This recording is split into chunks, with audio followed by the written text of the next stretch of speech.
Hey everyone, Matt Sines here. On today's High Five, I want to talk about 5 steps that you can take to improve your credit. Step number 1, have open credit lines. I know it sounds crazy, but in order to have a credit score, you gotta have credit. So if you don't have any available credit, make sure that you open a new account sooner rather than later. Don't go crazy, but in order to register a credit score, you typically need to have at least one credit trade line open for at least 3 to 6 months in order for a score to register. Now, even if you don't plan on using credit right away, you still may need it at some point in your life, whether you're making a big purchase, such as a home. So it's a good idea to go ahead and get it established sooner rather than later. Again, don't go crazy. Don't open up a whole bunch of new credit cards and max them out. Use them for small expenses and pay them off each month. Number 2, make sure that you have all your bills and accounts paid on time. I hope this goes without saying, but building your credit score is really taking a look about how you manage obligations in the past. So paying those bills, those accounts on time is going to help build your credit score.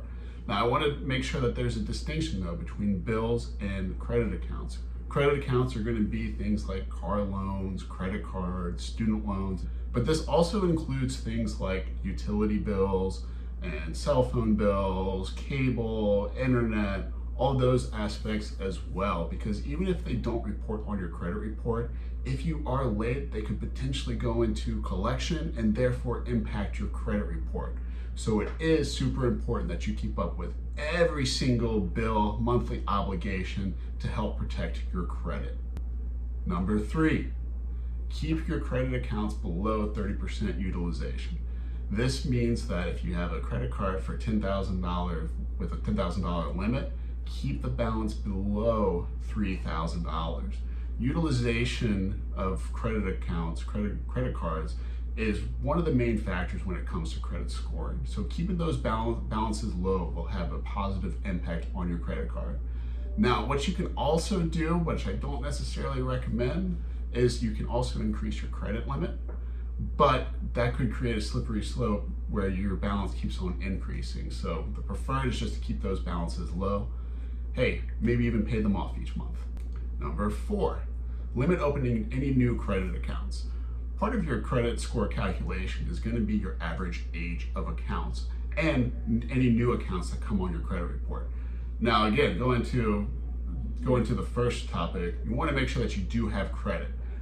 But if you already have established lines of credit, having those for longer periods of time is going to have a positive impact on your credit score. So what this means is that if you have established credit, you're making the payments on time, maybe forego that store credit card that they ask for you to open at the register. Number 5, take care of any and all derogatory marks on your credit. So this is primarily dealing with collections or charge-off accounts. And a lot of folks may not necessarily know that they have them on their credit, so it is important to make sure you check your credit report and see what's on there. Now, the best way to deal with these is to get them deleted from your credit report. But that might not always be the case. Thankfully, if you do pay off medical collections, they will now come off your credit report. But if they're not medical related, then they might stay on there even after paying. That's okay, because even paying may have a positive impact on your score. And over time, it'll actually help improve your score as well.